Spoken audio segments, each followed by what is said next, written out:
Ascending an angel, our beloved Father in the Sumanahalli society, welcome Good Sam Foundation into this society, and today it is made possible for us to have a rehab center. Past 6 years we were struggling without a rehab center. Our patients used to divert them to a different rehab center where they were welcome.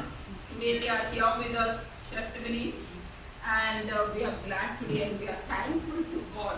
There is no words who say thank you, Lord, because countless blessings. 6 years, Lord has been merciful and gracious for Good Sam Foundation family.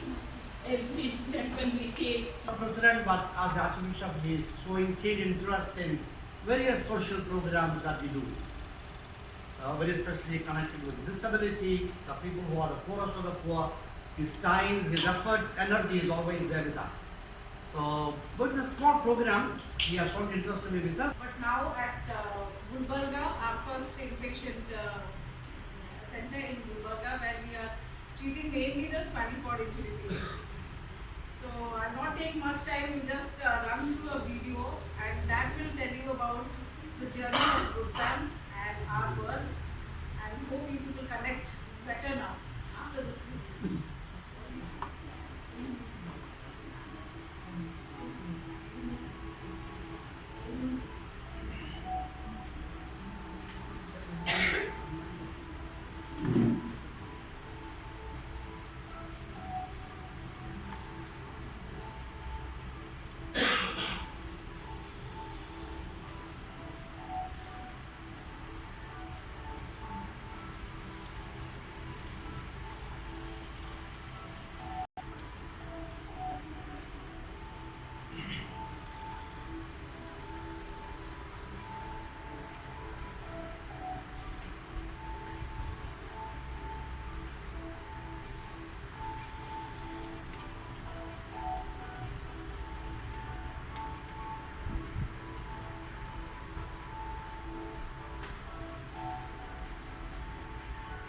Alone.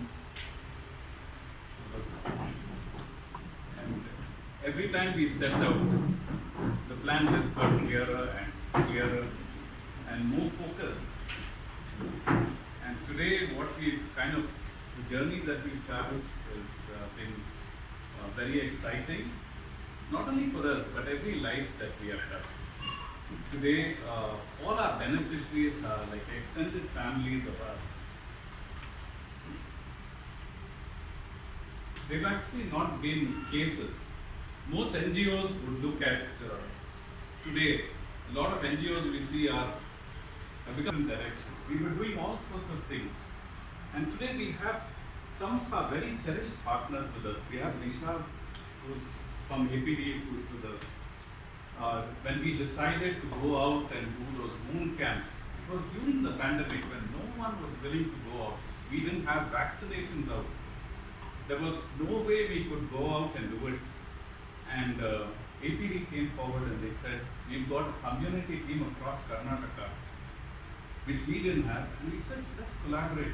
And they were very excited about working with us. They said, we worked 60 years in the area of disability. But this is an area we've never ever touched. So why don't we work? You guys are already doing great work in the area of wound care. And Nisha today is one of the directors of APD. He's here with us. And just stand up, Nisha. Just thank you. Nisha, there are a few other team members. You may have seen him on the video. Looks a little closely at the elder brother. Someone, a confidant who I could just walk into with any situation, struggle, and he would give me very sagely advice. Thank you very much. Because I don't come from the NGO sector, but he has decades of experience and wisdom and hard learnings. Father Joseph again was, Father George was again a great support because I met Father George a few years ago. We worked on a few projects together, and that again brought us to a great, trust. We could trust each other with just about anything, and that's almost done. So, my name is Roy Wilson Davies, and I ran into David a couple of years ago during the pandemic. My dad got really sick, and I didn't know whom to turn to because I live in the United States. It was very difficult for me at that time to do anything about my father. Somehow, somebody sent me his number, and I called him, and I think he was in the middle of rushing somebody somewhere, I don't know where. But within 2 hours, I never met this guy. I never heard about him. All I got was a phone number. I called him, and in 2 hours, he was at my father's door, knocking on the door, asking my dad. And my dad, he had this infection going on in his leg, and his leg had turned black. And we know that if nobody intervened, maybe a matter of weeks, maybe months, the infection would have just got into his bloodstream, and that would be the end of it. I was stunned to find out that such a man existed. I've been around the world, but I've never seen anything like this. Over the period of a few months, he found a place where my dad would go get treated. He found a place where people would come over to my house and treat the wound. To make a long story short, he